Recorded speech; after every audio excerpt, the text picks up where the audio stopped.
Good evening, and thank you for joining us. The nonprofit organization that takes care of the oldest cemetery in Sioux Falls has lost its nonprofit status. Tonight, KELOLAND's Dan Santella sits down with South Dakota's Attorney General to find out what happened and what you need to know if you have a loved one at Mount Pleasant Cemetery. Over the years, KELOLAND News has done several stories with former Mount Pleasant Cemetery Executive Director Matt Gage, starting back in 2022.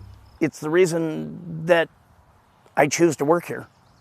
Family, friends. Mount Pleasant is full of family and friends, and I think it's an important place to maintain and preserve. But Matt Gage recently announced he was leaving his job at the cemetery. I spoke on the phone this afternoon with his father, Fred Gage, the president of the board of directors for the nonprofit organization that takes care of Mount Pleasant Cemetery. He said an on-camera interview wasn't possible, but did go into some detail about the issues. He says they failed to submit a Form 990 with the Internal Revenue Service for 2023, 2024, and 2025. The IRS uses the form to learn about an organization. Gage says the organization plans to file these forms. South Dakota Attorney General Marty Jackley says Mount Pleasant Cemetery lost its nonprofit status because it wasn't compliant with the IRS. And the state's top law enforcement officer says anyone with a loved one interred in this Central Sioux Falls cemetery should reach out.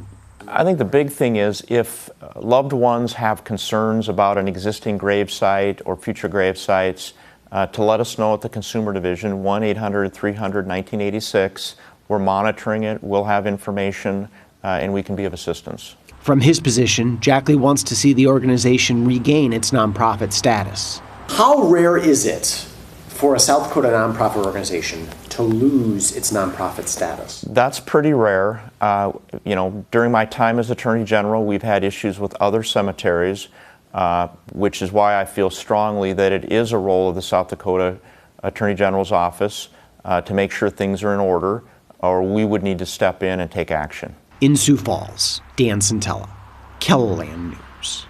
Attempts today to learn more about the organization through the South Dakota Secretary of State's website were not possible due to the widespread state computer problems.